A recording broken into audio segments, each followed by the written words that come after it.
romano, Trier, Treveris, ¿no? Y saben que los alemanes son tan puntuales que saben exactamente cuántos jóvenes dieron el examen con él. Eran 18. Y tengo una tesis donde se estudia la ideología de cada uno de sus maestros en la prepa. Nosotros ni sabemos el nombre del lugar de la prepa que alguno estudió. Ellos hasta sabían la ideología, una tesis fantástica. Entonces ahí vemos que había en ese curso de 18, 6 católicos y 12 luteranos. Y tenían que hacer un examen de religión. Y Marx estaba entre los luteranos, porque su papá, que era judío, lo mismo que Marx, como era abogado del Kaiser, de la burocracia, le obligaron a hacerse luterano.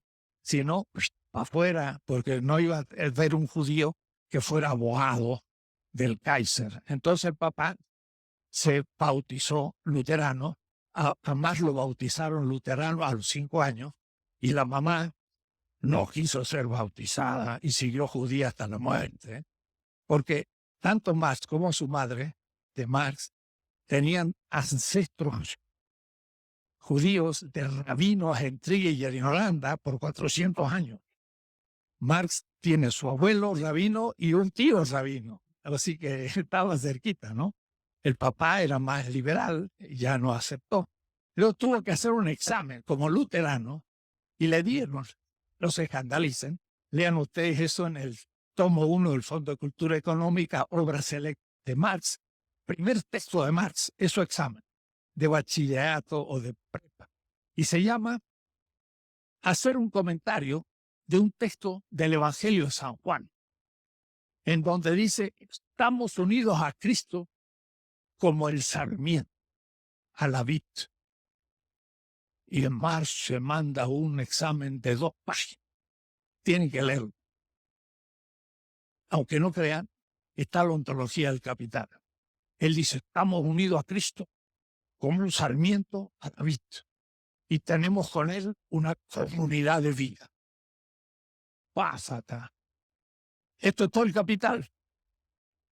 La comunidad de vida. Imaginemos una vez más una asociación de hombres libres que en comunidad produzcan. Y él decía comunidad de vida a los 17 años. Bueno, eso que le estoy diciendo, creo que nadie lo ha visto, ni Engels. Hay que leerlo a Marx con otros ojos. Entonces es notable esto porque es una continuidad de su pensamiento formidable. 1835 es el examen. Hasta 1843, sus primeros años, Marx era un crítico, pero ponía la subjetividad como fundamento. Entonces él hacía la crítica a la objetividad desde una subjetividad autoconsciente que tenía mucho todavía de hegeliana, aunque ya empezaba a pelearse con Hegel. Pero es interesante porque al fin de esta etapa, por el 42, pasa un joven también de 17 años, junto a, Marx lo conoce, a Engels. Pero Engels pasa por París, donde Marx va a salir exiliado en el 43, porque escribió unos artículos contra el zar de Rusia y ahí al Kaiser le cayó muy mal y la policía me lo echó. Así que ya el pobre Marx salió de Alemania y a París. Y en París conoció a Engels y le cayó bastante mal. Le cayó como muy pretencioso este jovenzuelo de 17 años. ¿Y qué hacía Engels? Engels iba hacia Inglaterra, donde iba a instalar una sucursal de la fábrica de su padre. Pues sí, no crean, Engels era un capitalista con fábricas y lo va a tener hasta su muerte. Y entonces a los también 19 años llega él a Inglaterra, pero pasa por París y conoce a Marx y luego le envía sus cartas y le envía sobre todo su primer libro, que lo escribe a los 19 años, La condición de los obreros en Inglaterra. Y este es un libro extraordinario. El joven burgués va a ser una sucursal de una fábrica, pero se mete en los suburbios de Manchester y ve la situación de la clase obrera. Debo decirle que lo hizo tomado de la mano de una mujer que va a ser su compañera toda su vida, pero era católica. Entonces diríamos que el origen del capitalismo, la crítica al capitalismo de Engels y Marx, va a ser conducida por una muchacha católica en los bajos fondos de Manchester. Mire qué cosa más extraña. Y esta muchacha lo lleva a donde están los obreros y la situación. Y entonces Engels tiene unos textos extraordinarios de la situación de la clase obrera en Inglaterra. Por leerle algunos.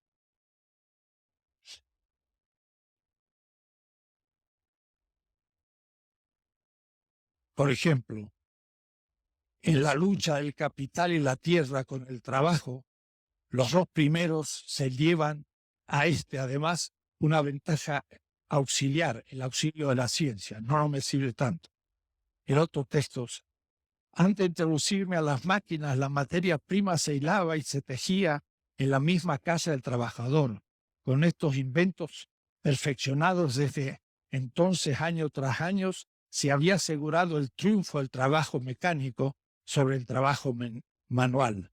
La división del trabajo, el empleo de la fuerza hidráulica, sobre todo la fuerza del vapor, el mecanismo de las máquinas, son los tres grandes palancas por medio de los cuales la industria sale adelante. Pero también muestra lo que era la acumulación del aire, la corrupción que había, no se podía ni respirar en medio de las fábricas de Londres, y hace un verdadero análisis en un libro famoso, La situación de la clase obrera en Inglaterra. Esto antes que Marx cobre conciencia del tema. Marx lo lee y gracias a otro trabajo de Engels que se llama Esbozo crítico de la economía política, Marx dice: yo soy un filósofo, he estudiado Derecho, soy un periodista crítico, está en París y dice: no sé nada de economía. Y entonces empieza sus manuscritos 1843 a leer a Sismondi y a Smith y empieza a desburrarse. Porque la verdad que Marx fue un autodidacta. No fue a la Facultad de Economía. Él empezó a leer, a devorar la economía y la tecnología al mismo tiempo. Y es ahí en París donde escribe los manuscritos del 44. Son 200 páginas. Cuando yo digo manuscritos 61, 63, serán 2.300 páginas. Ya no son manuscritos chiquitos, ya son 6 libros enormes. Entonces hay que ver que manuscritos y manuscritos hay mucha diferencia. En el 43, entonces, Marx en París descubre la clase obrera, no la conocía. Él estaba en Trier, en Bonn, en Alemania culta del Rin. No era un lugar febril como el Bremen, donde estaba Engels, que ahí sí ya habría industria en Alemania. Entonces Marx había sido un pequeño burgués crítico, más bien literario. En París está en un primer piso, alquila una piecita, y arriba está el coordinador de la Ligue des Communistes, de la Liga de los Comunistas. Comunismo que no es el comunismo que ustedes piensan, era un movimiento anarquista, idealista, muy interesante, y Marx toma contacto con este tema, conoce la clase obrera que ni la conocía en su Alemania, aunque Engels sí, y entonces pasa de una subjetividad idealista a una subjetividad de necesidades desde la vida. En los manuscritos del 44 de París, él habla de la vida. Somos seres vivientes y por eso necesitamos comer, beber, alimentarnos, tener casa. Y hace una descripción del ser humano, no que soy una inteligencia que tiene cuerpo, sino que soy una corporalidad viviente que tiene necesidades. Y hay una ruptura antropológica y ontológica. El ser es el horizonte de la vida. Entonces ahí ya Marx, de una manera genial, el joven que en el 44 tiene 26 años y no había visto nada de economía, miren, hay que leer el manuscrito del 44, qué penetración tuvo de los temas, era una cosa increíble, pero tenía una formación filosófica hegeliana de primera mano, había estado en Berlín y doctor en Jena, estaba Fichte y estaba Schelling, y Jena era el centro de la filosofía mundial en la época en que Marx hizo su doctorado, pero por correspondencia.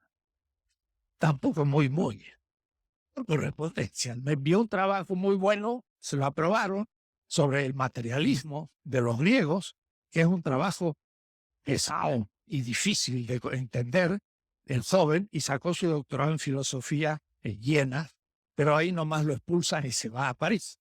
Entonces, en París es donde escribe, no todavía, los manuscritos, pero de nuevo la policía me lo echa y se tiene que ir a Bélgica. Y es ahí donde escribe el famoso manifiesto. Pero cuidado, el manifiesto del Partido Comunista no es de un partido político, sino que sería algo así como el manifiesto para esa sección que se llama comunista en los partidos laboristas y obreros de Europa, porque hay en los partidos laboristas muchas corrientes. Entonces, el Partido Comunista no es un partido, es una corriente interna a los partidos laboristas, que eran ya partidos obreros, y sobre todo en Inglaterra. Entonces hay que tener mucho cuidado. No es la fundación del Partido Comunista, es aclarar una corriente de pensamiento dentro. Y ahí entonces ya sí el trabajo es tomado explícitamente como tema en sus trabajos de la época. En la página 340 podemos leer algo así como lo siguiente. Los obreros no son ni deben ser máquinas de trabajo en las que solo se gastan los medios que son indispensables para mantenerlo en funcionamiento. Se le da de comer, se le pone vestidos, que duerma, así está en funcionamiento y la mañana siguiente puede seguir trabajando.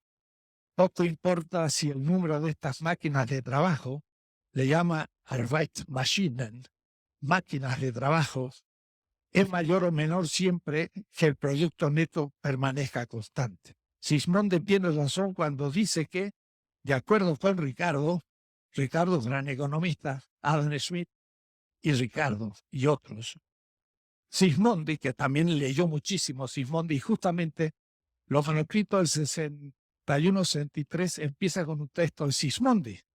Entonces yo me senté en el Museo Británico, que es redondo, una cúpula hermosa que se terminó de edificar, se lo explican los guías del museo, en 1857.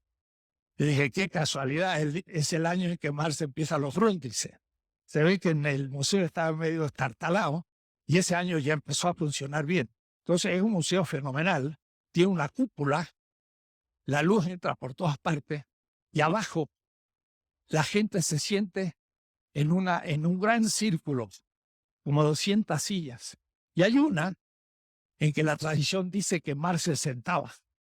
Entonces yo me fui y me senté en esa silla y pedí el primer libro. Fui a la biblioteca, miré, y de la obra de Sismondi había un ejemplar. Chacha, este es el que tuvo Marx en sus manos. Lo pedí, lo abrí. Fue muy bonita la experiencia. Y podría haber seguido pidiendo todos los libros de los Grundrisse, ahí mismo sentadito. Es fantástico. Uno puede revivir. Y después de ahí me fui caminando a donde estaba, atravesando un gran parque, a su casita que después fue derrumbada.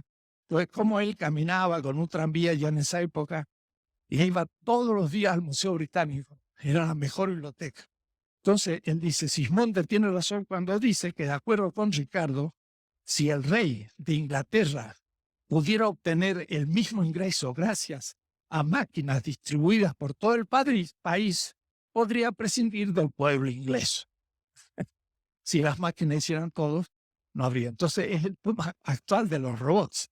Claro que los robots también hay que hacerlo y hay que mantenerlo. Eso parece que no hay nada de trabajo atrás. Hay más trabajo que las máquinas tradicionales. Marx entonces está ya en Londres trabajando en el 3. Y en la página 343, él tiene textos muy interesantes. Le voy a leer uno de ellos, que en ese momento ya escribe la ideología alemana. Entonces, el hombre mismo se diferencia de los animales a partir del modo en que comienza a producir sus medios de vida. El producto, sin sus medios de vida, el hombre produce indirectamente su propia vida material. Miren, tanto está insistiendo en las vidas. Y dice, el modo, Weiss, el modo como los hombres producen, ese es el modo de producción. El modo como los hombres producen sus medios de vida depende de la naturaleza misma de esos medios de vida. Ese modo de producción. Y entonces dice, Weise der Producción. Es un modo de producir para efectuar la vida. Es un determinado modo de vida. Y dice, ¿de dónde se desprende que un determinado modo de producción Weise, o una determinada fase social lleva siempre aparejado un determinado modo de cooperación o una determinada fase social? La historia de la humanidad debe estudiarse y elaborarse siempre en conexión con la historia de la industria y del intercambio. Entonces Marx está metido en el tema de la industria y de ahí entonces salen sus trabajos. Antes que eso, antes de llegar a Londres, él fue expulsado de París a Bruselas. Y en Bruselas es donde por primera vez tiene un cuaderno tecnológico amplio. En la página esta mismo, 343, explico el tema porque él entonces toma ya libros de tecnología y los empieza a sacar muchos apuntes. Y se hacen cuadernos de 200 páginas de puro trabajo de copia y de reflexión sobre tecnología. Si uno lo agarra, diría, un ingeniero, nada que ver con la economía. Él va a decir, esto en tal total no es todavía economía. La máquina no constituye una categoría económica, como tampoco el buey de Aristóteles que tira el arado. Las máquinas no son más que una fuerza productiva, Produktionskraft. La fábrica moderna, basada en el empleo de la máquina como una relación social de producción, gesellschaftliche Produktionsverhältnis, es subsumida en la economía y entonces sí la tecnología se transforma en una categoría económica. Cuando es subsumida en un proceso de producción, pero ya no de un mero producto, la mesa, sino de una mercancía llamada mesa. Y ahí la tecnología es parte en aquel esquema de las determinaciones que digo, primero dinero, y el dinero compra en el mercado un medio de producción. Pero el medio de producción es materia, la madera de la mesa y el serrucho o el instrumento para hacer la mesa. Este instrumento es la tecnología en el medio de producción y el otro elemento es el trabajo y esto va a producir un producto, la mesa. Ahí está la tecnología subsumida en el proceso del capital, de la valorización del capital, porque yo tengo que comprar tecnología. Y la ciencia también tiene que pagarla, como dándole beca a los investigadores para que estudien. Y eso es costo. Y eso también se hace en tecnología, es costo y forma parte del valor de la sierra o la máquina que corta la madera mucho más rápido o una máquina automática que le pongo la madera de un lado y sale la mesa del otro. Eso ya es alta tecnología hoy, pero eso también tiene su costo. No es gratis. Entonces, ahí ya él empieza a estudiar y en La miseria de la filosofía muestra la relación entre la división del trabajo y la maquinaria. Cada máquina produce un efecto determinado. Y ahora, en cambio, ya no se necesita conocimiento particular para hacer una mesa, porque se la hace la tecnología, mientras que antes el carpintero tenía que saber muy bien qué tipo de mesa, cuáles eran las vetas, cómo había que cortarlas, pensaba si estaba húmeda o no húmeda, y una buena mesa era un buen carpintero. Ahora, en cambio, una buena mesa es de una fábrica que tiene perfecta tecnología y que hacen los obreros. En el lugar máximo, apretar unos botoncitos. Y entonces ya no se necesita ninguna expertise. Cualquiera lo puede hacer. Entonces ya no necesito buenos carpinteros. Necesito a alguien simplemente que toque los botones Y es un trabajo abstracto, porque toca un botón y sale una mesa, y toca otro botón y salen 10 metros de telas, porque la máquina es la que hace todo y el obrero está vigilando que funcione. Entonces, el obrero pierde capacidad de el dominio del proceso, que es el tradicional trabajador, que si no es carpintero no lo puede hacer nadie. En cambio, apretar botoncitos lo hace cualquiera, y ahora esa máquina es el capital. Y el obrero se enfrenta a él. Y entonces yo le llamo el rostro metálico del capital, porque el patrón no se ve, no lo ve nunca el obrero. Lo que ve esta máquina que le está haciendo pasar duro, que tiene un ruido horrible, que no le permite después dormir por su ruido, y entonces dice, maldita máquina, y rompe la máquina muchas veces, porque cree que ahí está el enemigo. Y el enemigo está muy tranquilo en su casa, en algún barrio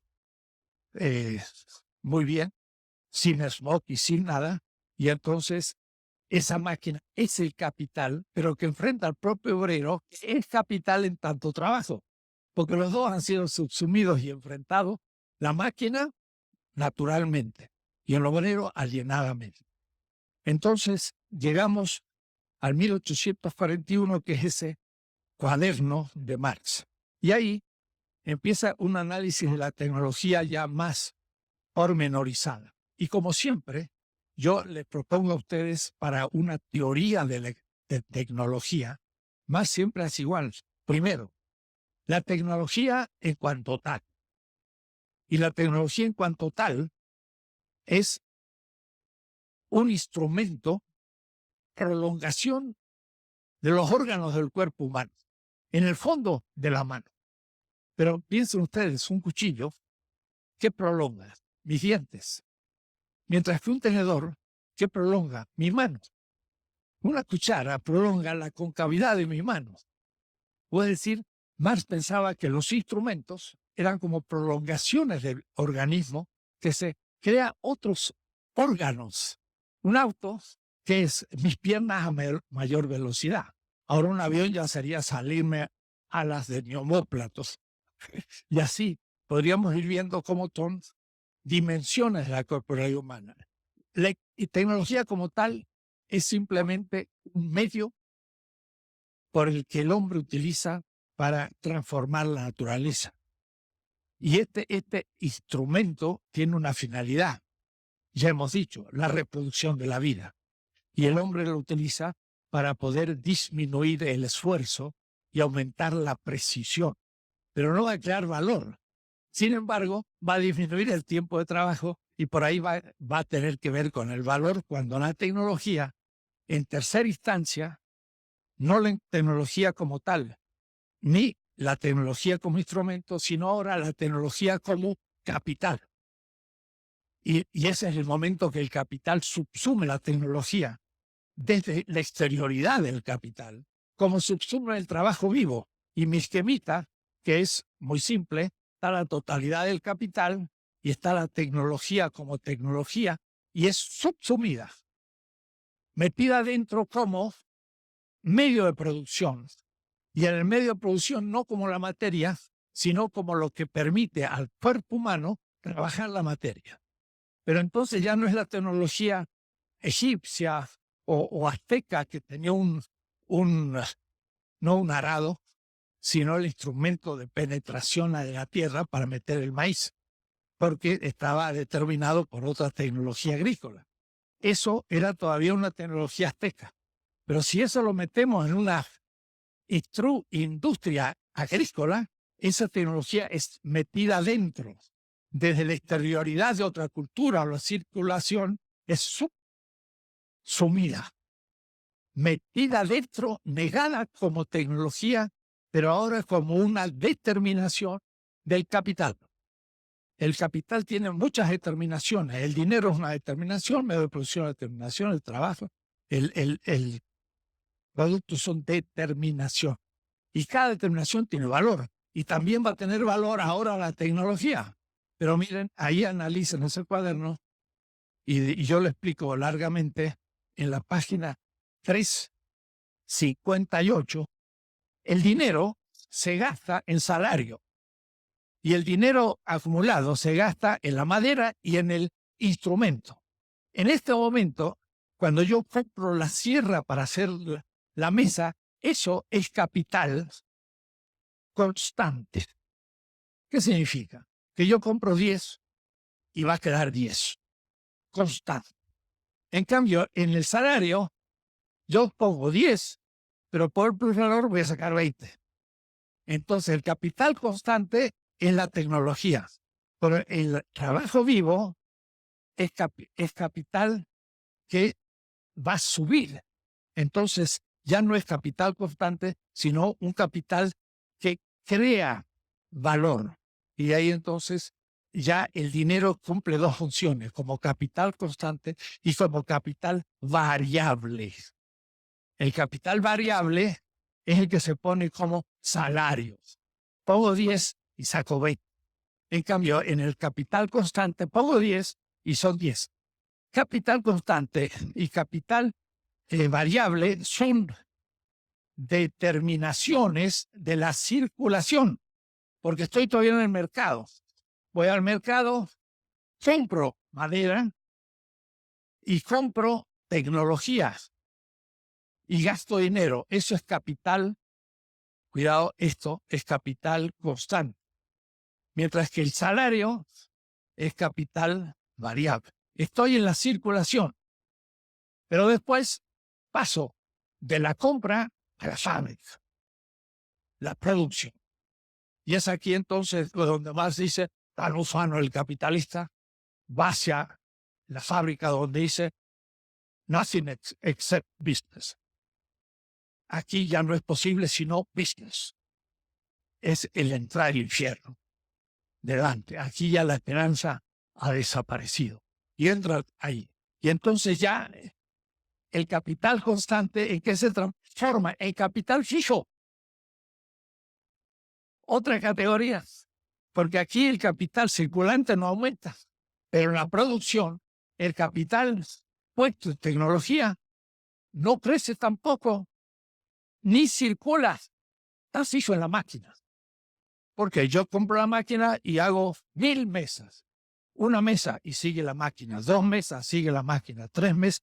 Claro, cuando dice 1000, la máquina se gastó y ya hay que comprar otra. Y la única pregunta que más le hizo a su amigo Engels, que era un burgués que producía, le dijo, ¿cómo tú calculas para comprar una máquina nueva? Puede decir, ¿cómo concibes esto? El capital fijo, que Engels ni sabía lo que estaba trabajando Marx, porque Marx hizo todo el capital, tomó uno y Engels solo intervino en esta pregunta. Responder la pregunta, no, ni la hizo porque no sabía para qué le hacían la pregunta.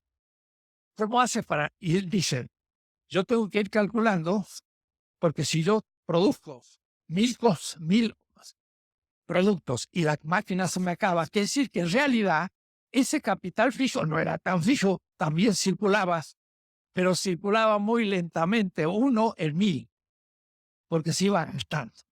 En cambio, la madera que yo compré, la madera, se la puse a la mesa y se me fue toda. La mesa, la materia, es capital circulante, porque el valor de la madera pasó a ser valor de la mesa todo. En cambio, el valor de la máquina no pasó, sigue estando la máquina. Y a la noche, cuando todos se van, dice Marx, el monstruo reposa y su alma se ha ido, que es el trabajador.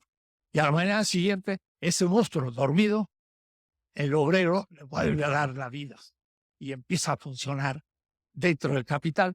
Si se quedara así, se derrumbaría, destruiría y no sería más capital. Si no hubiera el trabajo vivo que lo va a resucitar y le va a poner el alma, dice Marx, a la máquina.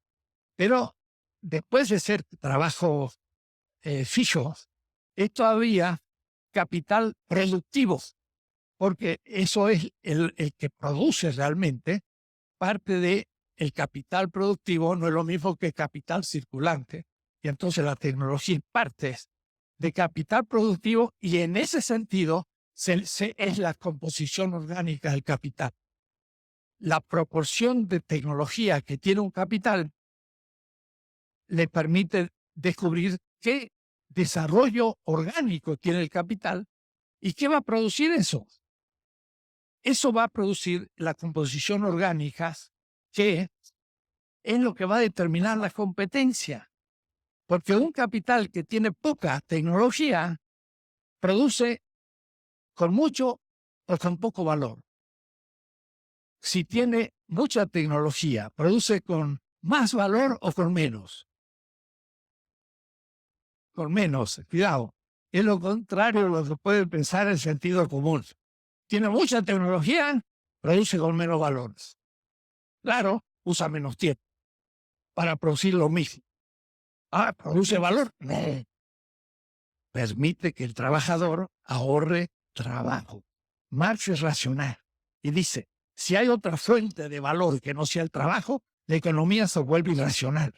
Toda la economía capitalista es irracional, porque le atribuye el valor, pero ni siquiera habla de valor, del precio al capital fijo o a la tecnología o al capital humano. Y al llamarle al salario y al trabajo capital humano, desapareció el trabajo y solamente queda dinero. Es el salario, el capital, es el costo. Y ahí está la diferencia. El costo del trabajo para el capitalista es igual al salario y es igual a lo que el obrero produce como valor. Marx dice, el costo del salario no es igual al valor que produce. ¿Por qué? Porque el salario está pagando parte del trabajo como fuerza de trabajo, pero no paga el trabajo vivo que produce plusvalor. Y entonces el valor no es igual al salario, sino el salario más el plusvalor. Y eso se le desaparece al capitalismo. El capitalismo ha hecho una fetichización de la circulación y no le aparece nunca cuando explota al obrero. Y entonces está fetichizado, significa no ve el tema. Marx lo muestra. Y en eso es crítico. Y muestra lo que es el capital, no lo que es una crítica del capital. Lo que pasa es que al mostrar lo que es el capital, que lo oculta en la economía capitalista fetichizada, está siendo crítico. Muestra lo real ocultado. Ya vamos a ver el fetichismo en la ciencia económica mucho más adelante. Entonces, ese tecnología como integrante del producto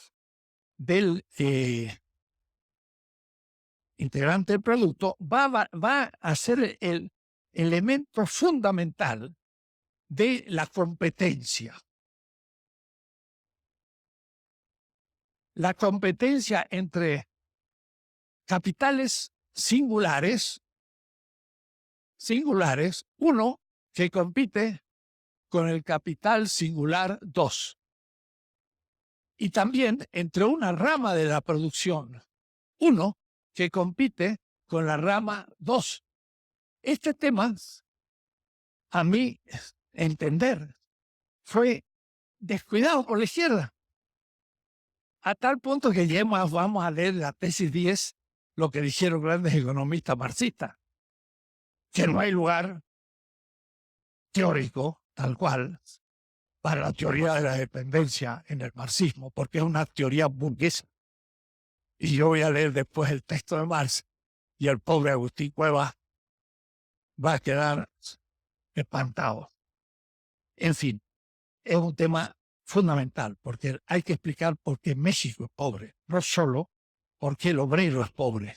Y eso está subentendido y entendido. Pero a su vez, cuidado, hay también obreros aquí, trabajo 1, y aquí hay trabajo 2.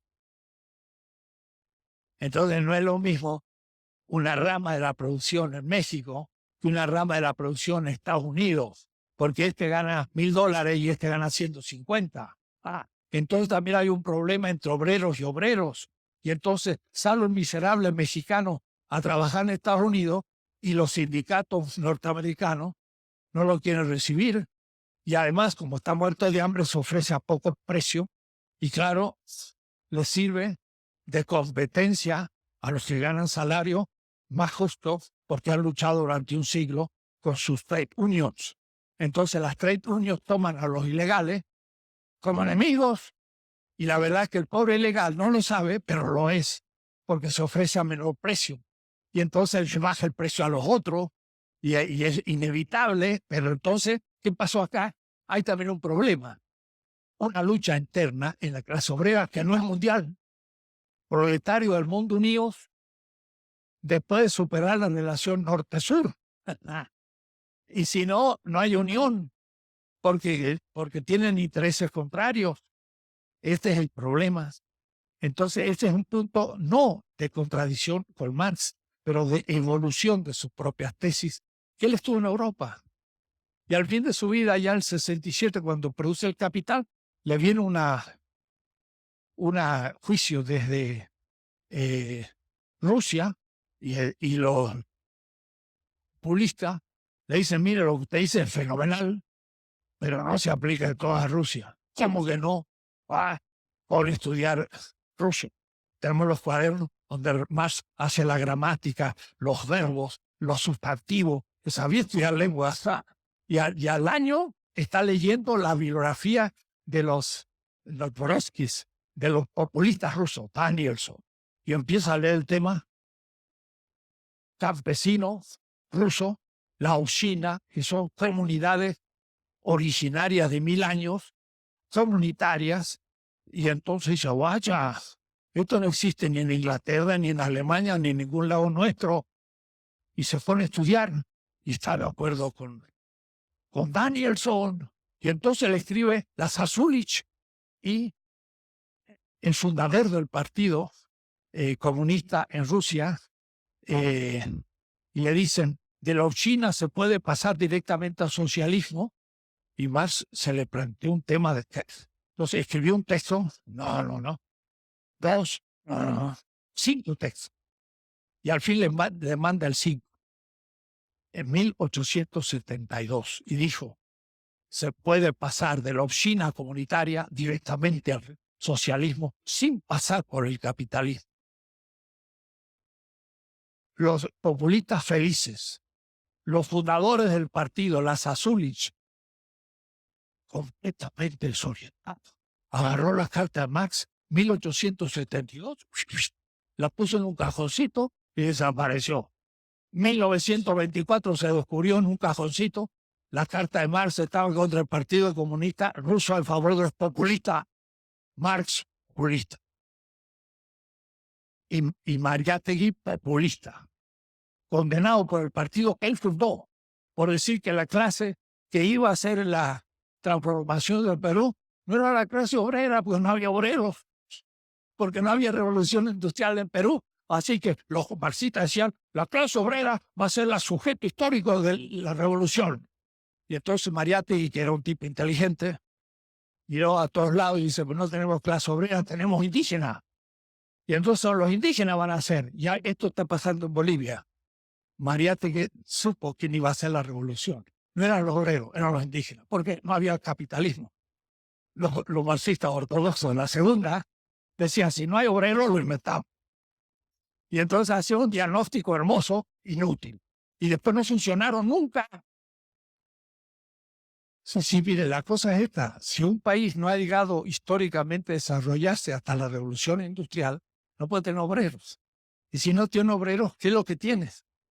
Y después, aunque lo tengas, el asunto es que pueden ser obreros explotados por un capital nacional, bueno, ya lo veremos despacito. Entonces, no es que yo esté, cuidado, desde ahora hay que distinguir mucho entre Marx y el marxismo, yo le llamo pues real, o el marxismo ortodoxo, o el marxismo, como ustedes quieran, estándar.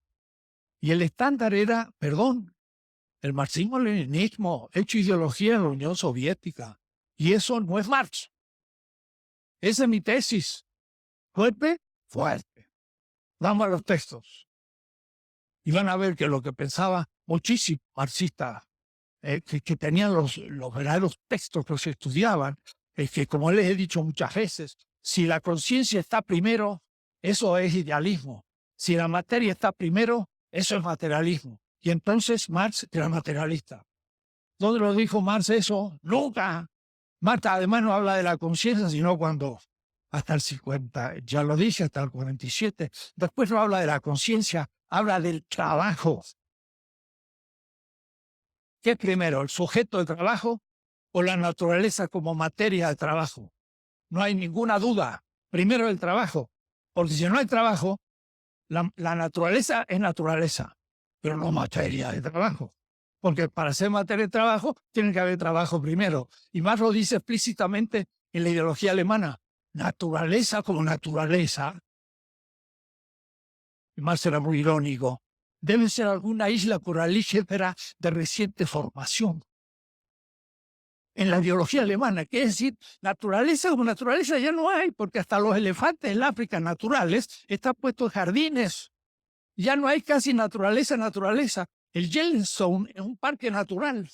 ¿Por qué? Porque lo han declarado natural y nadie mete mano, quiere decir que ya es cultural. Ya no hay en la Tierra casi algo, sí, en el Amazonas, hay regiones. Pero él quiso exagerar diciendo, no estoy hablando de la naturaleza. ¿Qué es primero la naturaleza que el trabajo? Mire, si tomo la naturaleza en serio y la naturaleza la vida y la evolución de la vida, por supuesto que el sujeto es un hombre, evolución de la vida y es un objeto natural. Pero no estamos hablando de eso, él es un economista. ¿Qué es primero, la materia de trabajo o el trabajo? Sin duda, el trabajo. Y entonces usted sería idealista, pero no, porque esto no es conciencia, sino trabajo. Entonces la pregunta de los diccionarios marxista-leninistas planteaban problemas que no eran los de Marx. Marx era mucho más profundo y no hacía la ideología, ya lo voy a criticar, del socialismo real, que no tuvo como criterio el aumento de la tasa de ganancia, sino el aumento de la tasa de producción. Y fue tan moderno e irracional como el capitalismo, o un poco menos. Pero de paso tenía tales efectos que se vino abajo antes, 1989. Y todavía no se ha tomado conciencia de lo que pasó. Entonces yo estoy dando una doctrina de Marx en 2014 que responde a la realidad y que supera esa antigua doctrina. No voy a hablar de tres instancias: la economía, la política, la ideología, la infraestructura, la supra. No, eso no es marxista. Me dicen que sí, le hago un semestre, pero yo se lo he mostrado al profesor de marxismo de Berlín, que Marx no tiene una teoría de la infraestructura y superestructura, no la tiene. Unos textos aislados de la ideología alemana en su juventud que ahora se ha puesto en cuestión, porque la ideología alemana fue un libro compuesto por el leninismo en Rusia, que ahora sale una edición alemana por primera vez de Marx y es completamente distinto. Y en ese libro se basó muchas cosas. Bien, en ese trabajo, en el apéndice, yo entonces muestro qué significará la liberación de la economía del capital. ¿Cómo saldrá la economía como subsumida para realmente servir para la vida? Pero entonces tienen que tener otros criterios. El criterio de la tecnología es el aumento de la tasa de ganancias, ya lo verán después. Y esto lo deberían saber los ingenieros, porque a veces los ingenieros creen que están en lo concreto. Y uno de ciencias sociales, está en lo abstracto. ¿Saben qué es lo contrario? Yo le digo, usted, ingeniero, ¿está en qué? Yo siempre pongo un ejemplo, no importa que sea el mismo. Yo estoy en la investigación de un aceite que resista altas temperaturas. Un tema. Pues yo le digo, qué bueno, es interesante. Y él puede dar la fórmula química y qué. Muy bien. ¿Para qué sirve ese aceite? Ese aceite sirve para máquinas de alta temperatura. Ajá. Y ese aceite y esa máquina, ¿para qué sirve? Bueno, en la mayoría de los casos se usa, por ejemplo, para la industria textil. ¿Ah? ¿Y para qué sirve la industria textil? Para producir género. ¿Ah? Y ese género, ¿qué se hace? Se vende. ¿Dónde? En el mercado. ¿Sabe lo que es el mercado? No, no, yo soy técnico de aceites. Claro, esto es una abstracción. El aceite concreto que me mancha las manos es una abstracción. No lo entiendo, si no lo dice Marx, hay que ascender de lo abstracto a lo concreto.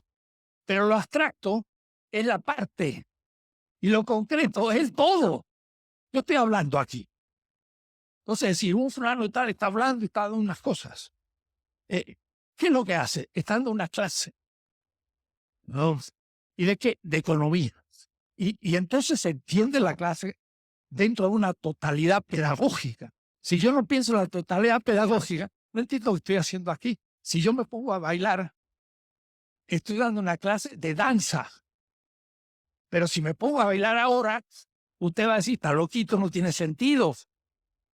Y no tener sentido no significa no tener significado, porque ustedes ven que yo danzo. Eso es el significado. Pero el sentido es, no cumplo con la función de la parte en el todo. Esto es una clase de filosofía y economía y no de danza. Quiere decir que usted se puso a hacer un acto para otra totalidad concreta, pero no para esta. La totalidad es lo concreto y la parte es abstracta. La silla que está sentado es abstracta. Lo concreto es el auditorio que explica la forma de la silla. Esta no es una silla de mi comedor, ni la silla eléctrica, ni la silla del juez, sino una silla muy particular y no muy cómoda, pero podría ser mejor, porque podría tener el banquito para escribir, que sería más pedagógico. Pero la silla es abstracción. Yo haciendo de la silla al todo auditorio, y el todo auditorio es el concreto que me explica la forma de la silla y la función de la silla. La gente piensa que hay que partir de lo concreto para subirse a la abstracción del concepto. Veo muchas sillas y tengo el concepto de silla, haciendo de lo concreto a lo abstracto. Marx dice lo contrario, haciendo lo abstracto, que es la silla. ¿Por qué es abstracta? Pues no sé qué significado tiene. No la distingo de las otras sillas. Y lo concreto es el aula, que ahora es el todo que me explica la forma de la silla. Lo dialéctico es pasar de la parte al todo. La parte es abstracta y el todo es concreto, y del todo a la parte explico la parte. Bueno, no le veo un curso de lógica dialéctica, de la cual en esta universidad casi no se da clases, sino el profesor Mario Rojas. Pero hay muchos analíticos que creen que el concepto se forma partiendo de lo concreto, y más que usted dice lo contrario, es muy difícil. Se asciende de lo abstracto a lo concreto. Entonces, sé lo que es la tecnología, si sé lo que es el capital. Los ingenieros tienen que estudiar lo que es el capital para saber lo que hacen. Y si su tecnología es en base al capital o en base a la vida humana o en favor de los más necesitados, entonces, si yo hago una tecnología ecológica, esa es válida. Y sigo calmando petróleo, eso no es válido. Pero por un principio antropológico y económico, tenemos que avanzar mucho a llegar a tener una universidad crítica. Significa saber poner nuestra carrera abstracta en lo concreto de una sociedad. Bueno, me he extendido demasiado porque era 1 hora, pero he hecho 1 hora y media de este tema. Entonces, pero me parece importante. La competencia es imposible sin la tecnología, porque serían los capitales todos iguales, con igual mano de obra y producen igual y no hay competencia porque todos son iguales. Si hay diferencias, esta es la composición orgánica. Y esto también permite entender el tema del plusvalor relativo. El plusvalor absoluto se conseguía haciendo que el trabajador trabaje más. Le pago 5, trabajo 8 horas, me da 3 de plusvalor. Pero le exijo 9 horas, me da 4. Le exijo 10 horas, me da 5 de plusvalor. Eso es plusvalor absoluto. Más tiempo, más trabajo. Si los organizo mejor, ya comienza a ser más complicado. Porque entonces, si están mejor organizados, no pierden tanto tiempo. Producen algo más, la cooperación. Pero realmente lo que va a influir para permitir quedar el mismo tiempo de trabajo y sin embargo aumentar el plusvalor en la tecnología. Porque entonces, si yo le pago 5 y me trabaja 3 horas más, si yo ahora le pongo plusvalor, en realidad antes producía un producto y ahora hace 2 productos gracias a la tecnología. Quiere decir que en el primer producto había 5 de salario y en el segundo producto hay 2.50. ¿Por qué? Porque he producido 2 en vez de 1 al mismo tiempo. Entonces la proporción de salario bajó. Y si bajó el salario, tengo más ganancia, porque si conservo el plusvalor de 3, pues ahora el plusvalor 3 es 1,5 y voy aumentando la proporción. En el textil, que donde se puso las primeras maquinarias, no porque sí, sino, y ya lo explicaré después, porque era el producto más universal, porque la comida es muy difícil de estandarizar por el capital, y lo están haciendo ahora estos que son vendedores de comida norteamericana. El Burger Boy y esto logran estandarizar, que nunca se había podido. Pero al principio lo que la humanidad tiene son vestidos. Entonces la tela era un producto universal.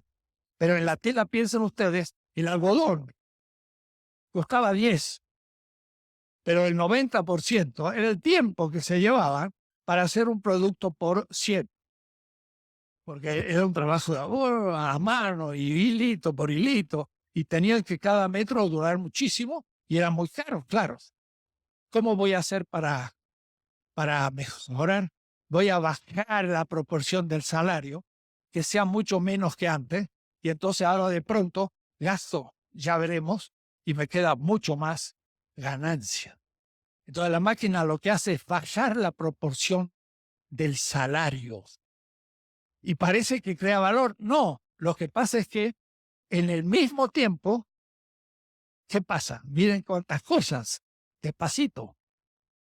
Primero, la división entre subsunción formal y subsunción material.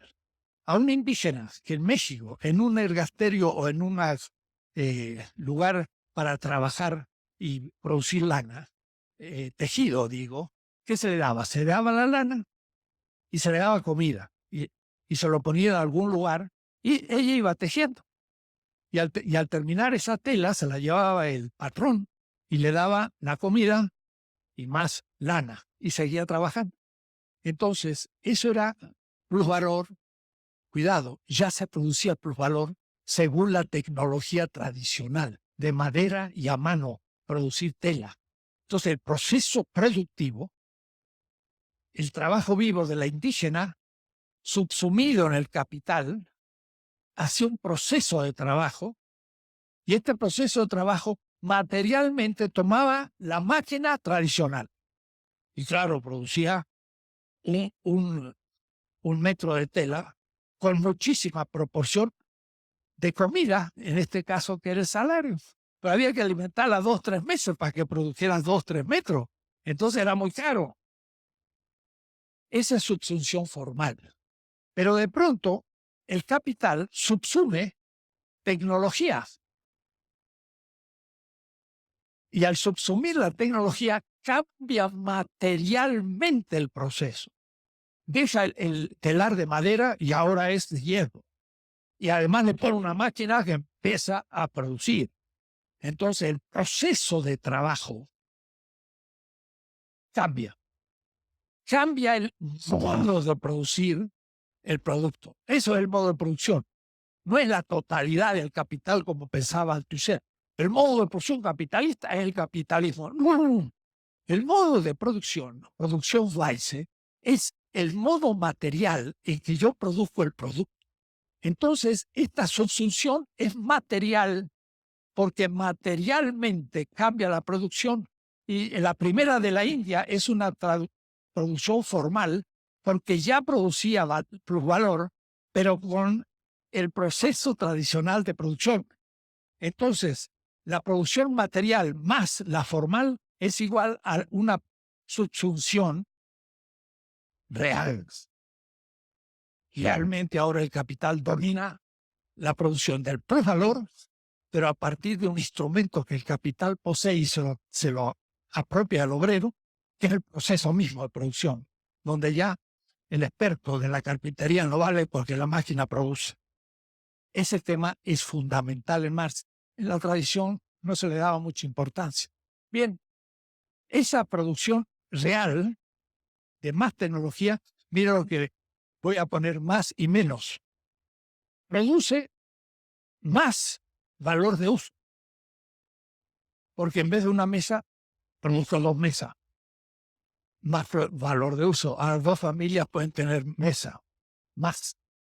Igual valor de cambio, porque las 2 mesas se las producen 8 horas, por ejemplo, pero antes producía una, y ahora 2, y ahora 10, pero en 8 horas. El valor total de la producción de un día de un obrero es el mismo, pero la unidad del producto es diferente. Si produzco una mesa y vale 10, y produzco 10 mesas y son 10 de valor, una mesa vale 10. Y aquí una mesa vale 1, porque hay 10 mesas. Quiere decir que de 10 que valía, ahora vale 1. He bajado el valor de cambio. Y piensa lo que pasa si lo pongo en el mercado. El que produce 10 dice precio 10 por mesa. Y este dice 1. Está fácil ver quién se va a ir del mercado. No voy a vender una mesa por 10 si el otro le vende la misma mesa por 1. Y se fundió. Se fue a su casa obrero del otro o se dedicó a otra cosa. Entonces, igual de valor de cambio por la jornada total, pero menos valor de cambio en cada producto y por lo tanto de cada mercancía. Por lo que la tecnología baja el precio, porque baja por unidad el valor de cambio y aumenta la tasa de plusvalor. Esto es lo que ahora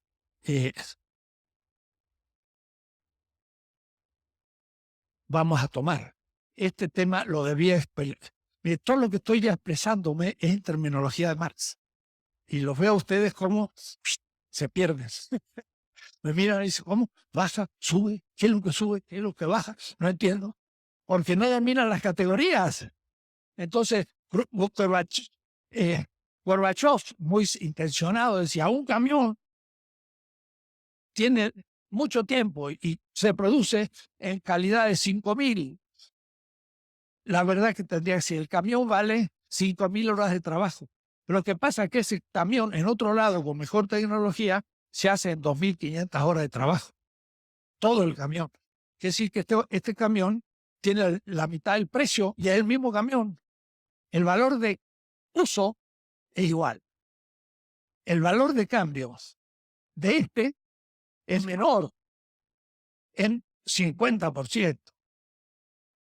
Entonces, eso no lo puede hacer el capitalista porque no distingue entre valor y precio, son todos precios. Entonces, no tiene una categoría que le permita ser crítico. Eso Marx lo tiene clarísimo. Y Jevons, 4 años después de Marx, en su teoría de la economía política, elimina el valor, y al eliminar el valor, usted piensa en precios. Y al pensar en precios, piensa desde el mercado. Y pensar desde el mercado, se acabó el obrero, el valor y todo, y queda oculto el misterio de dónde sale la riqueza. Marx lo muestra. Cuidado, esto es una tarea importante. Entonces, miren, para dar cifras así completamente pedagógicas, pero para que se entienda, miren cómo es. Si un capital paga 50 de medios de producción, que es madera y la sierra, más 50 de salario, y pongamos que explota al salario 100%, saca 50 de plusvalor. Esto es 100%. ¿Por qué? porque le paga 50 y saca 50. Me van siguiendo. Pongamos ahora que gasto más en tecnología, 70. Y entonces ahora de salario pago menos, 30. Porque ahora reduje la proporción del salario porque tengo más tecnología. Pero si saco 30 de plusvalor, 100%. Ha pasado algo muy importante, que la tasa de ganancia ha cambiado. ¿Por qué? Porque aquí de 100 saqué de ganancia el plusvalor que pasa de la producción a la circulación, 50. Igual, de 100 que puse, saqué 50, saqué el 50% de ganancia. La tasa de ganancia se calcula de la totalidad de la inversión. Yo pagué 50 de medio de producción y 50 de salario es 100.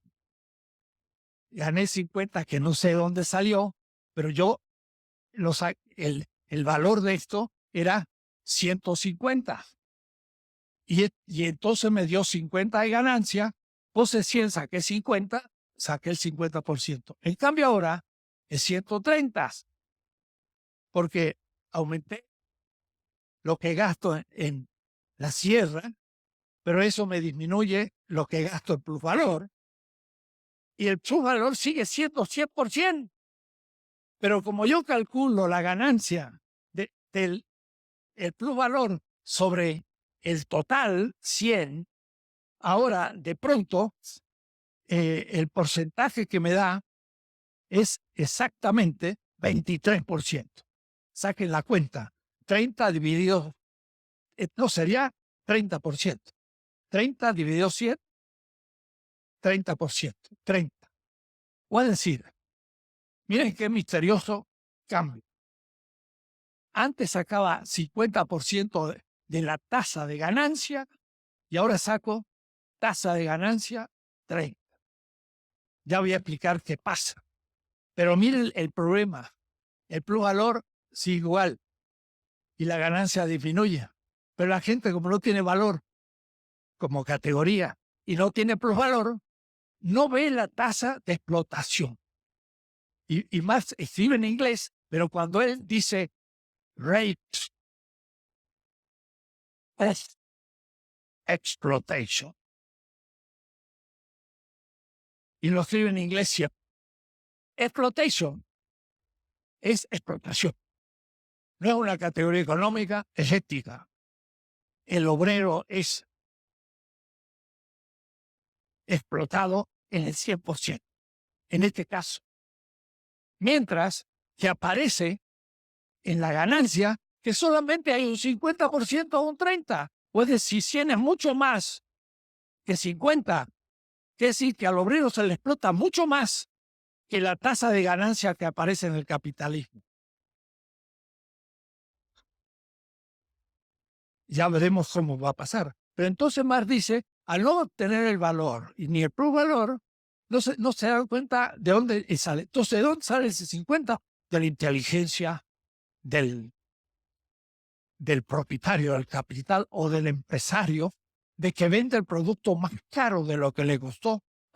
Y más dice, si eso lo hace uno, lo hacen todos, y el obrero vende más caro su trabajo, y la madera también más cara, y todo más caro, y al fin, si todo es más caro, se hace unas espirales del aumento que se termina el capital rápidamente. No, la ganancia salía de un misterioso incógnita, que era el trabajo no pago, Unbezahlte en alemán. Unbezahlte.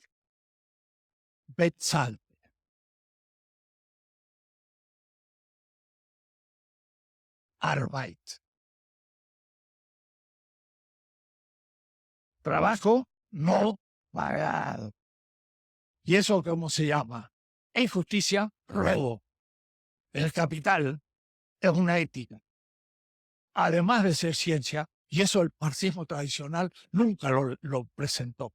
Creía que era ciencia y la moral era para la burguesía, porque Marx criticaba la moral burguesa que justificaba todo lo que se veía en el mercado, pero no sabía lo que pasaba atrás. Entonces era una ética, ya lo voy a explicar, del mercado. Eso va a ser Adam Smith y sobre todo Hayek, Milton Friedman, hoy el presidente del Banco de México y todos ellos son fetichistas. Trabajan sobre el monetarismo apariencial de la circulación. Nadie habla de la producción ni del obrero. No tienen categorías.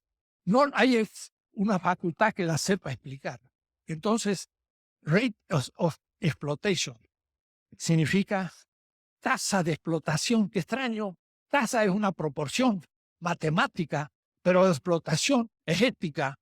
Entonces yo diría, si hay 100% de explotación en los dos capitales, hay la misma tasa de explotación en los dos. Pero la tasa, y eso es lo que yo veo si tengo estas categorías de Marx. Entonces el obrero tendría que tenerla para saber cómo lo están explotando. Los compañeros, te estoy explotando un 30%. No, me estás explotando 100%. ¡Apa! No es lo mismo. Pero van a ver esto cuando va creciendo. Entonces, la competencia iguala los precios, pero causa, por eso, una transferencia de valor de un capital a otro.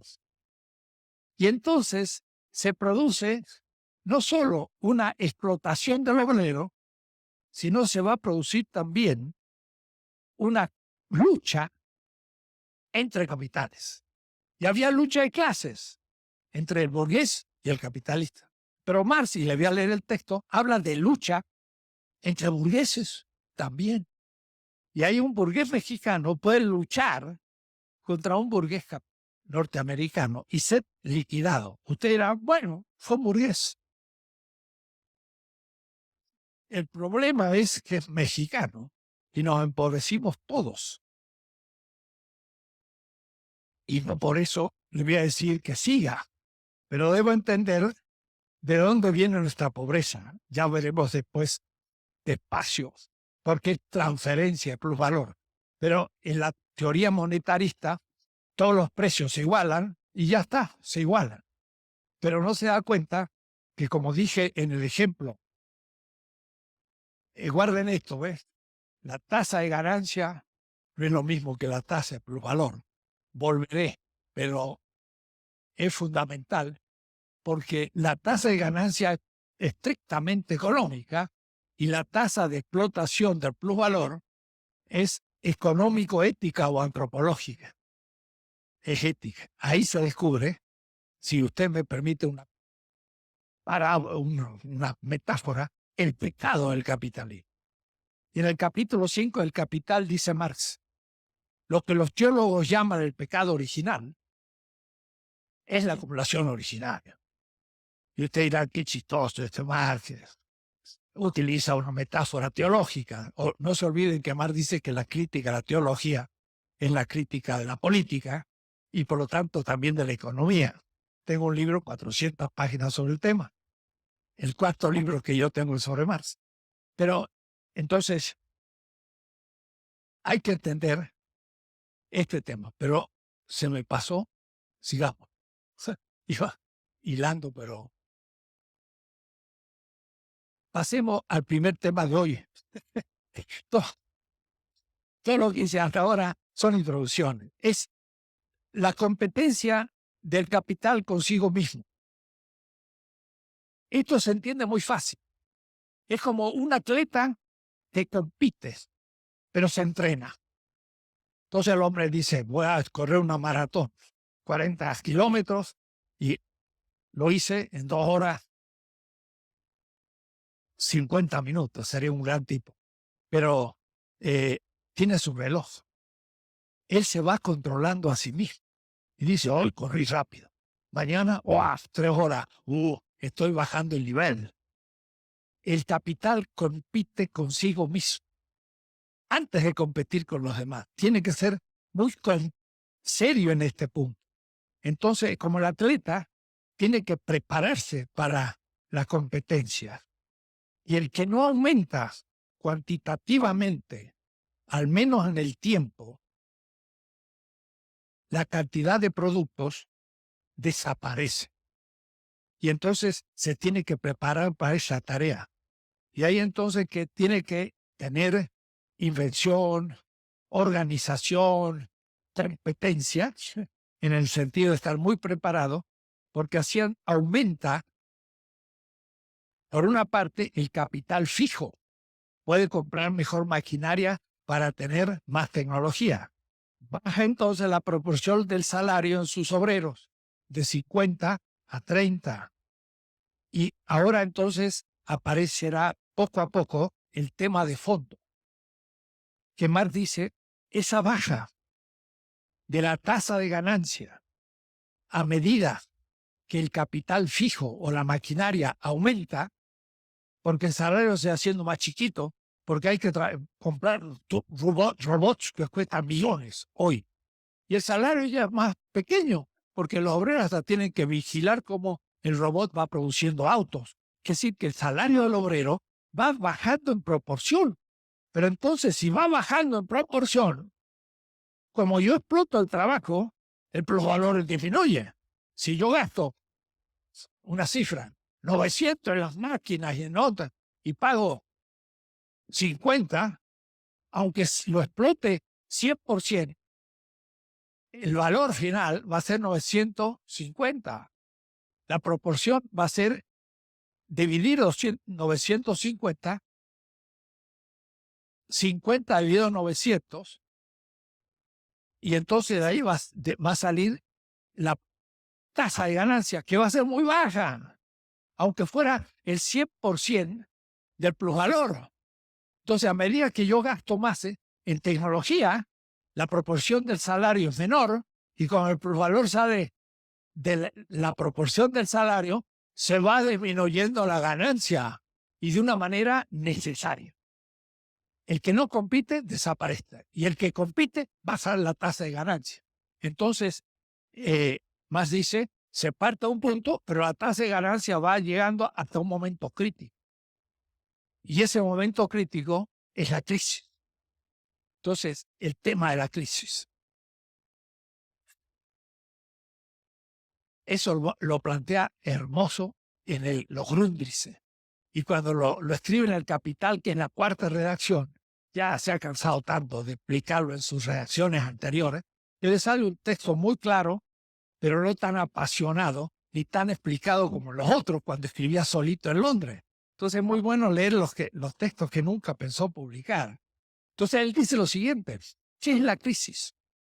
La crisis es el efecto de que el capital está siempre enfrentado al abismo de su aniquilación. Es un concepto metafísico, ¿eh? Está enfrentado a la posibilidad de su aniquilación. Puede decir, desaparece. Miren, la primera determinación, el dinero. Yo tengo que comprar madera, una sierra y contratar a un obrero para hacer mesas. Y si no encuentro madera, porque hay escasez, ya no puedo comprar madera, ya no puedo hacer mesas, ya no puedo hacer negocio, me quedé con el dinero en la mano, se me está desvalorizando. El pasaje de cada determinación a otra determinación es la posibilidad de una crisis. Puedo tener medio de producción, compré la madera y la sierra, pero no hay obreros porque están todos trabajando o se han ido, entonces no hay, o me piden tanto que no puedo, crisis. Trabajos. Hago un producto, lo pongo en el mercado, es la mercancía, la ofrezco y no la vendo. ¿Qué hago con las mesas? La voy a usar de fuego cuando tenga frío. Se me aniquiló todo lo que puse. Si no puedo vender el producto, se me terminó. Cada paso es la posibilidad de la desaparición. Lo vendo y lo pongo como dinero, con ganancia. Pero el banco no me da ningún interés, como ahora. Los bancos no dan interés. El gran negocio no dan interés. ¿Por qué? Porque hay una crisis mundial y no salimos de esa. Entonces, lo pongo, pero en el fondo, ¿qué hago? Si lo vuelvo a meter en el ciclo, pues llego a una superproducción y la gente no puede comprar. Es lo que pasó en el 73. Se producía demasiado, la gente no podía comprar, les sobraba dinero.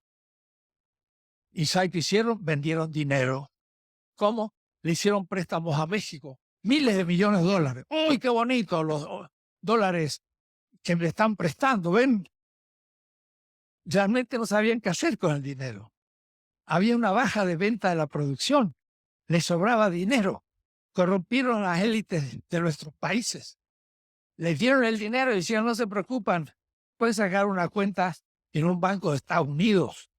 Y nuestras élites, el dinero que se dio de préstamos allá en el 73, que era ya en la época de López Portillo y demás, empezábamos a tener enorme cantidad de préstamos que la élite lo robaba en la corrupción y lo ponía en los bancos. Pues sí que había vuelto el dinero a Estados Unidos, bueno, y que ahora tenemos que pagar la deuda.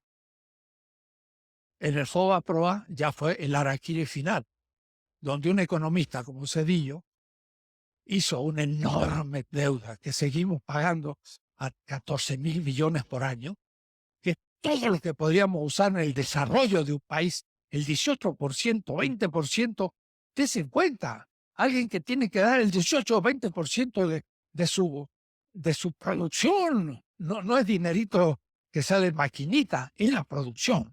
No hay desarrollo posible. Noruega es un país riquísimo. No tiene un peso de deuda, nunca lo hizo. La gente anda con suecos por la calle, parecen campesinos. Y es uno de los países más ricos del mundo. Nunca contrayeron una deuda. Tienen petróleo, menos que México, pero lo venden bien. Y además, poquito. Lo reservan. Cuando esté 10 veces más caro, ahí van a ir sacándolo. Nosotros ya no tendremos. Nos lo sacó el capital privado. Extranjero además. Algo espantoso. Bueno, por decir entonces que tenían dinero, nos lo prestaron y claro, sacaron un rédito inmenso, porque primero volvió a ellos. Por ejemplo, el dinero de los países árabes, el Arabia Saudita, los jeques de los grandes lugares petroleros, están en contra de Occidente y la modernidad y la sexualidad, son fundamentalistas, pero no saben nada de economía, no han leído Marx. Entonces, económicamente, los miles y miles de millones que sacan del petróleo lo ponen en Suiza, en Nueva York, en Londres. Hacen una capitalización fenomenal de los otros. Les sobra dinero, pero después, si lo quieren gastar, hacen fastosas ciudades en el desierto, que cuando se les acabe el petróleo, van a ser monstruos en el medio del desierto, que se van a llenar de arena y se van a ir destruyendo con los años, porque no pueden sobrevivir. Pero ahora están gastando como grandes jeques. Y en muchos lugares son pobres. La gente, y Gaddafi en cambio tenía $17.000 per cápita, el país más desarrollado, el país árabe, y lo destruyeron. Mal ejemplo, el dictador, y todos se la creyeron. Pero además lo destruyeron y se apropiaron del petróleo. Los franceses ahora explotan el petróleo de Libia. ¿Y quién habla de Libia? Está completamente destruida. El país más avanzado de Europa. Ah, que tenía un dictador. No, era un jeque. Como la tradición, los árabes han tenido ese tipo de gobierno. Ah, no es democrático. Entonces, demócratas lo van a hacer con el tiempo, pero no con una guerra como la que le hicieron, porque ahí lo destruyeron como democracia y como tradicional y los robaron. Pero quiere decir entonces que uno puede investir el dinero en otros lugares y perderlo para el capital propio, pero ayudando a otros. Entonces, la crisis es en cada instante. Entonces, el capital está exigido a meter su dinero a producir la mercancía, aumentar la mercancía. Y claro, miren ustedes después lo que va a pasar ecológicamente. Ecológicamente, esa tecnología usa quemar petróleo, tanto por la electricidad como por las máquinas y por todo. Produce una cantidad de productos de la propia producción que en un proceso entrópico. El petróleo que era útil se transforma en inútil y además en anhídrido carbónico que nos mata. Y entonces, de pronto, la tecnología que se subsume debe ayudar a bajar el valor del producto para que tenga menor precio. Ah, pero estamos quemando el petróleo, que es como si fuera diamante. Lo siento, tengo que aumentar la producción. Pero esa producción que aumenta es irracional, porque tiene que lograr aumentar la tasa de ganancia. Pero está creando una situación de muerte para la humanidad. Bush dice, lo siento. Y Obama, lo siento. Y todo el capitalismo, lo siento. Y sigue creciendo. ¿Hasta cuándo? Sin problema. Es ya un monstruo corto. Y la lógica no se puede parar. Es el aprendiz de mago.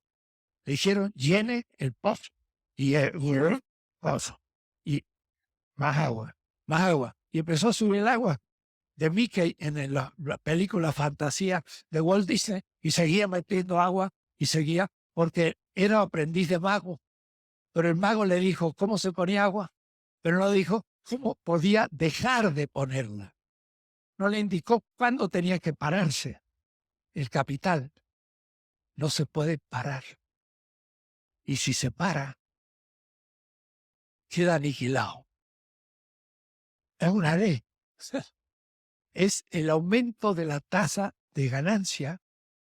Sin embargo, tiene una tendencia a la disminución por el aumento del costo de la tecnología que inevitablemente hay que hacer. Entonces, claro, cuando se produce una crisis, tiene que partirse de una nueva invención y de una nueva uso de la energía que permite hacer un nuevo proceso, pero ya a veces ya no hay muchas posibilidades y habrá un tiempo en que la humanidad tendrá que tomar medidas gravísimas, los que queden, porque eso más no lo había visto, porque más no había descubierto a fondo el tema de la finitud de la Tierra. Parecía inmenso. Uf, la Tierra tiene capacidad de reciclar todo.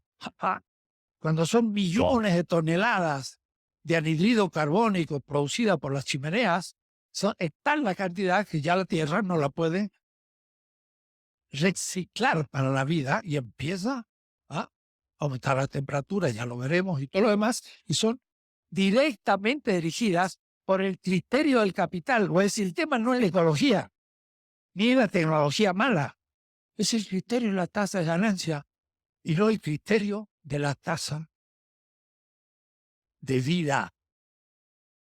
Eso es lo ético. Leer 700 páginas de Vietiges, una ética de la vida. Ese es el criterio de la bondad, del bien, afirmar la vida y no un monstruo formal.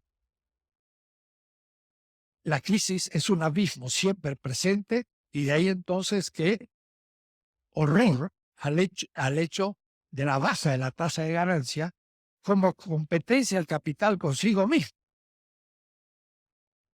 Y me quedan 10 minutos y lo podrán leer de la página 144 en adelante, pero les explico la esencia de la tesis. Cuestión 3. Competencia ahora entre capitales singulares. Entonces, hay una lucha, y más habla de lucha, entre capitalistas uno ante el otro.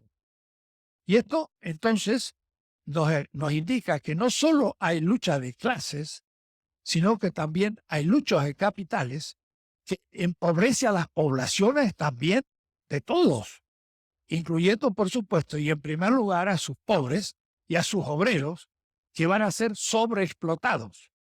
¿Por qué? Porque Mauro Marini, el gran economista, dijo la esencia de la dependencia y la sobreexplotación. Porque si yo produzco un bien por 12, otro por 10 y otro por 8, como dije, la media es 10. Y pongamos que el plusvalor es 3 en este, pongamos que sea 3 en este, y pongamos que sea 3 en este. Pero este lo produjo en 12. Y en la competencia dijo 10 en lo que vale su mesa. Entonces tiene que transferirle de los 3, 2 a este, que ahora hace 10. Entonces le transfirió 2, pero tenía 3.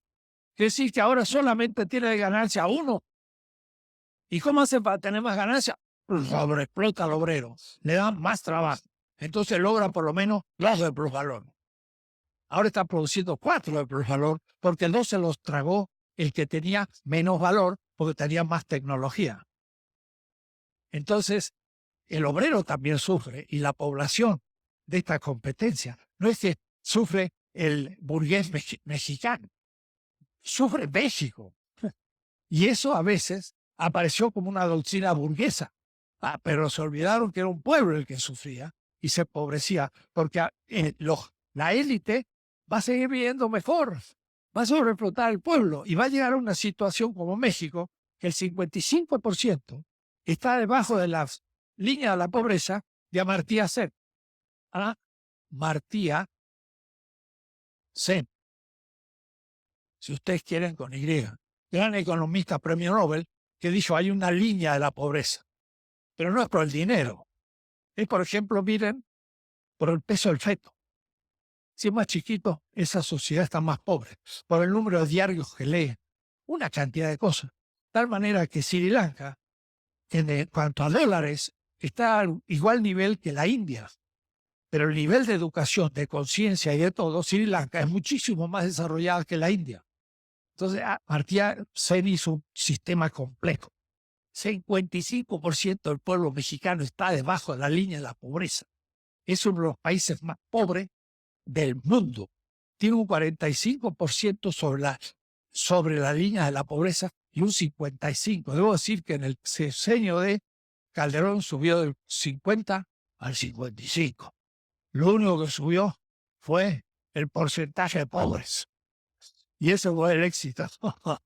Fue un aumento de pobres. Y entonces, eso es porque es transferencia de valor y eso se puede explicar. Pero bueno, eso en el plano de los países, pero no es eso. Hay entonces, dentro de la misma clase burguesa, una competencia interna, porque al fin el burgués norteamericano extrae riqueza del burgués mexicano. ¿Y cuándo se empezó a dar eso? Hasta le podemos poner fecha, 1954. El golpe de Castillo Armas en Guatemala contra Arbenz fue el comienzo de la explotación capitalista contemporánea, donde Estados Unidos puso dictaduras en todos los países porque los anteriores habían sido los populistas. Pero los populistas fue el mejor proyecto burgués porque era antiimperialista y miraba a la clase obrera y miraba a la burguesía nacional. ¿Quién es? Lázaro Cárdenas, Vargas en Brasil, Irigoyen Perón en Argentina, Ibarra en Chile y así Velasco Ibarra en Ecuador, hasta Rojas Pinilla y hasta Pérez Jiménez y hasta Batista, que estos ya eran populistas de tercera, que se transformaron en dictadores y en fin. Esto me permite a mí hacer una historia contemporánea de Estados Unidos, de América Latina, que está muy confusa, muy confusa. El origen empezó cuando Estados Unidos, después de domesticar a Europa y a Japón contra la Unión Soviética y China, les duró del 45 al 54, 9 años. Y cuando miró hacia el sur, dijo, ¿qué pasa aquí? Esta gente quiere ser independiente. México, nacionalista, tiene su petróleo, la Argentina igual, Brasil, Petromex, todos querían ser independientes y lo habían logrado y tenían una clase obrera creciente, había empezado la revolución industrial. Estados dijo, ¿qué pasó? ¡Blah! Lo mandó como este jueguito del dominó, 54, Castillo Armas, dictador, propuesto por el Pentágono. 54 cae Vargas. El 55 cae Perón. Y dice, ¿Perón o el embajador norteamericano y ganó el embajador norteamericano. Y fueron cayendo todos los llamados populistas. ¿Qué le siguió? El desarrollo. ¿Y qué era el desarrollo? Como no tenemos capital y no tenemos tecnología, la CEPAL. Ahora vamos a tener capital, nos van a dar dinero, nos van a dar tecnología. Claro, vamos a producir Chevrolets en Buenos Aires, Ford en Río de Janeiro y Lincolns en México. ¿Ven? Ahora ya no necesitamos comprar los autos, ahora sustituimos las importaciones y las producimos nosotros. Nacieron las transnacionales. Nos metieron el capital productivo en nuestros países. Antes nos vendían el auto, era mejor, porque los obreros estaban en Detroit, pero ahora lo metieron en México y los obreros dependen de la Volkswagen. Y si cierran las Volkswagen en Puebla, desaparece Puebla. Los tienen agarrados. Ahora metieron el capital entre nosotros como un tentáculo de un pulpo y ahora sí sustituimos, ya no compramos los autos fuera, lo hacemos dentro. Pero eso significó la expansión de las transnacionales. Cuando cayeron el populismo 54, duró 10 años, no andaba. La gente se acordaba de las reivindicaciones obreras que había que hacer. Ahora dictaduras en serio. Brasil, 1964, el primer golpe de Estado del grupo de la Sorbona, Colby, de Coto de Silva. Y después de ahí, todos los países latinoamericanos con dictaduras menos 3. Colombia, Costa Rica y México. Por eso vine a México. Porque no tenía dictadura militar, pero su política económica era igual. Entonces, mire cómo le estoy recontando la historia de Estados Unidos, de América Latina, con categorías serias, marxistas. Bien, pero en fin, me he comido el tiempo y se me terminó. Además de competencia entre capitales singulares, hay competencia entre diferentes ramas. Marx dice, hay 2 grandes ramas. La agricultura, que produce bienes con más valores, porque es más difícil producir. Y en cambio la industria produce bienes en general con menos. Es decir, la rama agrícola tiene un precio mayor que la rama industrial. Y de ahí que hay una competencia entre la rama A y la rama B. Pero después hay también en la esfera de la industria, ramas de la industria que compiten entre ellas. Y entonces, ¿quién gana? La industria de punta. ¿Cuál es la que inventa nuevas cosas para producir con menor valor? Y ahí yo indico 3 grandes revoluciones que son como justamente esto, acotarse a un sistema y volver a empezar con otro tipo de energía y otro tipo de tecnología para poder producir y otro nuevo. Tenemos por lo menos 3 grandes revoluciones que le permiten al capital volver a aumentar la tasa de ganancia. Entonces, la primera, claro, que viene de China, no se sabe, pero no lo cuento ahora, es la revolución industrial, sobre todo de Inglaterra, en la mitad del siglo XVIII. 1770, Adam Smith, que dice, para producir un alfiler hay que un obrero tirar el alambre, otro obrero cortar, otro obrero hacer la punta, otro poner la cabeza, otro hacer el paquetito y otro transportarlo al mercado. División del trabajo. Hume también habla de la división del trabajo. Locke no. Entonces, entre Locke, que es un capitalismo mercantil, y Hume, en Inglaterra está la revolución industrial. Lo mismo Adam Smith. Entonces, la historia de la filosofía, cuidado, hay que saber quién es precapitalista industrial y quién es postcapitalista, y los científicos igual, y toda la ciencia está determinada por esto. Entonces, la gran industria de punta fue la máquina, y sobre todo la máquina a vapor, que en sus componentes es chino también. Y los productos de esta primera gran revolución fue el textil, pero también las armas. Los chinos no producían armas en tal cantidad ni les interesaba. Los ingleses vendieron armas al zar, a los chinos, a todo el mundo. Entonces fue un negocio. Y al mismo tiempo, esto empieza ya a hacer la utilización de la gran energía en el carbón. Entonces, hay una región europea que es como un triángulo. Si ustedes ven Londres, Berlín, París, usted tiene ahí lo que yo voy a llamar el centro. Es espacial, ¿eh? Y lo demás va a ser periferia. Y nosotros que hablar. Ahí hay hierro y carbón. En el Ruhrgebiet alemán hay fantástica cantidad de carbón, y en Inglaterra. Y también descubren el hierro, y cuando no lo tienen no importa, pero quieren. Entonces el hierro, carbón, produce las máquinas, textil, armas, y esa es la primera revolución industrial que da enormes posibilidades. Y ahí entonces el colonialismo es tecnológico. Pero nosotros nos conquistaron en el siglo XVI, antes de todo esto. Inglaterra toma Calcuta en el 1780, hay una revolución industrial, y empieza a expandirse en África y en Asia. Después de la revolución industrial, son colonias de hace 2 siglos. Las nuestras tienen 5. Nosotros venimos de un capitalismo mercantil, y por eso que empezamos la revolución tecnológica con Cárdenas, con Perón, con Vargas, 1930. Azcapotzalco tenía 18.000 habitantes y ahora tiene 1 millón. Eso es la clase obrera. 1930, y ellos habían empezado en 1750. Atrasaditos, ¿no? Es como dice Octavio Paz en El laberinto, que cuando llegamos ya estaban levantando los platos del festín. Ya cuando estaban apagando las luces, llegamos nosotros al festín, pero ya era tarde y estábamos atrasados. Y entonces colonialismo tecnológico del cual nosotros no nos beneficiamos por ser una colonia de un país del sur de Europa que no entró a la revolución industrial hasta 1890, la generación del 90 en España. Entonces nuestro problema fue, como algunos patriotas pensaban, mejor ser colonia de Inglaterra y no de España.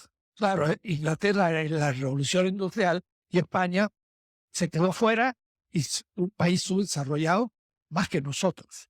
Segunda revolución industrial, ahí ya entra Estados Unidos y entra Alemania, y hay nuevas energías, sobre todo la energía eléctrica. General Electric, Siemens, todo eso son nueva energía eléctrica, y ahora se usa el petróleo, no el carbón. Entonces empezamos una nueva etapa de entrada de Detroit, pero también del Ruhrgebiet, te digo, la parte más industrial de Alemania, y sigue Inglaterra, pero ya hackeada por los otros y compitiendo con ella, ya de igual a igual, o habiéndose dormido sobre los laureles, superada por ellos. Pero entonces el teléfono ayuda, el telégrafo, la máquina eléctrica y todo lo que terminó siendo la radio y hasta el cine. Y la tercera gran revolución industrial que la estamos viviendo es una revolución electrónica. Entonces ya la energía es de otro tipo. Ya comienza a ser también la energía solar. Se vislumbra como posible. Y entonces ahí entran nuevos factores. Por ejemplo, Japón. Japón entra en esta industria al principio por pura imitación, y luego se pone a la punta de la electrónica a muchos niveles, y ahora la China, etc. Y esto sí es una transformación cuasi cualitativa, porque el mercado va a cambiar de naturaleza, va a cambiar de naturaleza en las relaciones humanas por el descubrimiento electrónico. Entonces estamos en esta edad donde el petróleo va a ir dejando lugar, porque ya hemos llegado al tope en algunos lugares, y no vamos a tener demasiado petróleo en el futuro. Así que habría que guardarlo y no sacarlo a lo bruto. Yo digo, y además venderlo en bruto. Yo digo, vender el petróleo en bruto, hay que ser muy bruto. Y eso es lo que hacemos nosotros.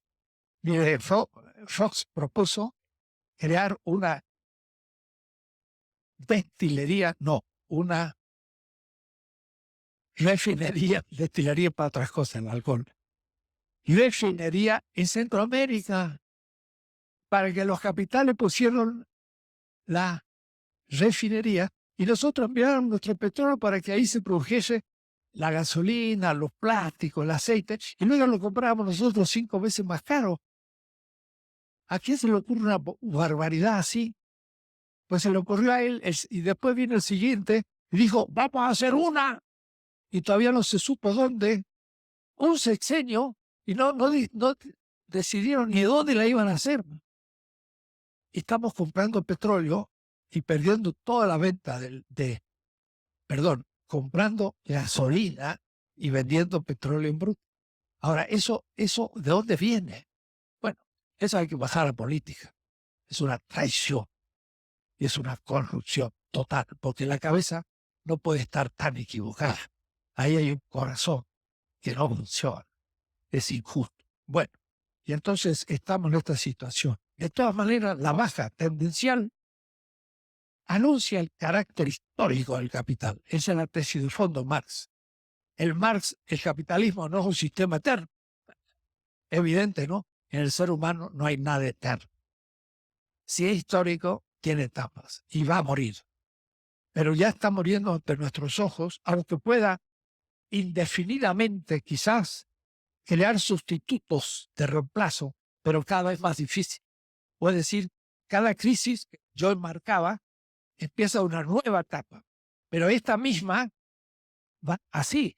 O sea, la próxima ya empieza más bajo y la próxima más bajo porque ya hay menos recursos, hay menos posibilidad y hay también más conciencia en la humanidad. Y entonces en la misma humanidad no deja que ya se engañe así. Ahora, hay salidas y bien racionales. Miren, por ejemplo, somos muchos en la Tierra, 7.000 millones, demasiado. Podríamos ser menos. Pero ¿qué es lo que hace el sistema? Permite que nazcan y los mata vivos en la pobreza. No vamos a matar a la gente. ¿Y por qué no limitamos el nacimiento? Como lo hacen por ahí los chinos, a medias. Es difícil, hay problemas. Pero una cosa, que haya menos nacimientos no es antiético. Pues es una decisión de la humanidad. En una generación que un matrimonio tiene un hijo, reducimos el 50% de la población. Y en 25%. Y ahí ya sería suficiente para vivir. Pero bueno, va a ser muy duro. Y estamos en manos de un monstruo que no sabe cómo frenarse. Y esto es lo que nos toca ver. Baja tendencial de la de la proporción tasa de ganancia muestra el carácter histórico del capital y por lo tanto se vislumbra una etapa que yo llamaría transcapitalista.